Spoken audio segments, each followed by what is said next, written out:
Another day and the bed is nearly done. So you can see I've installed the plastic around the side. That basically is going to trap water like this, create humidity hopefully, and direct water down into the bed and keep it, when I hose it, it won't roll off. As you can see now, what I'm doing is putting fine soil on the top, and the soil is actually coming from that mound area right there, which I want to remove. I'm gonna basically level that a little bit. I don't need that mound there. That soil is nice topsoil, and you can see that I have it in the wheelbarrow right there, and I'm putting it on this mesh that I made, and basically making this amazing, really amazing fine, look at that, soil, that then I can just throw down seeds. Maybe I'll throw down some ground cover clover and start putting nitrogen into this bed, and then I can start planting other things in with the clover. So that's the plan. Or beans, I may put a bunch of beans in here. Just want to start putting nitrogen into this bed. And this is the ground cover from the redwood we have growing.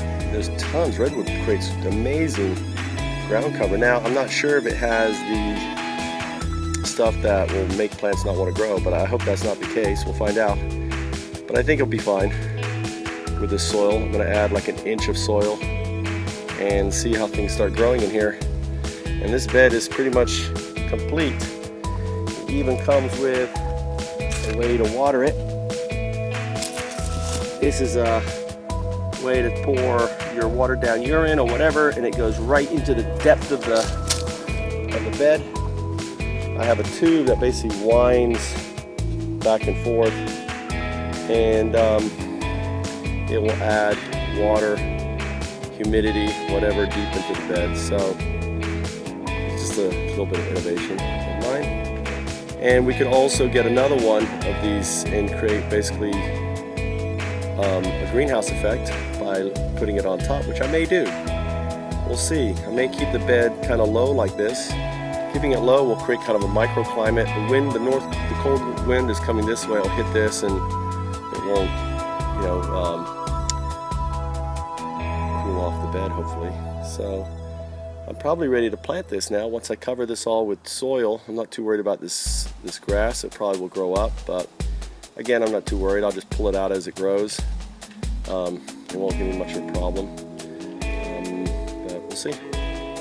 The proof is going to be in growing. So I didn't do much work yesterday, but I spent quite a bit of time building this bed, and in many respects, I think it's a work of art.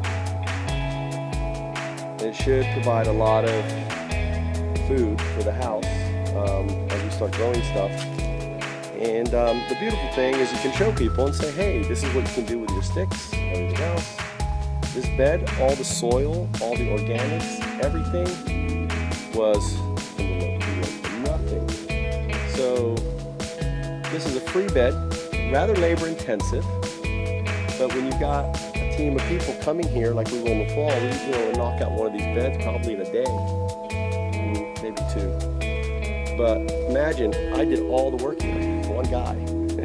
So you put 10 other guys out here working, and you can imagine what we could do. And really the idea is maybe put another one of these beds over here, and then in the middle here we have basically a microclimate area. I'd like to stick a pond, a deep pond in the middle, and have a natural pond there. And even maybe somehow have the water moving around. But my next big project here is I'm actually going to dig a big kugel bed around the side. I ran out of memory, I have to do some videos. So, growing your own food starts with preparing the land. And with Foundups permaculture, my thinking is I take a lot of hugel culture. These are hugel beds. A raised bed with lots of organics buried in them. That's a hugel bed.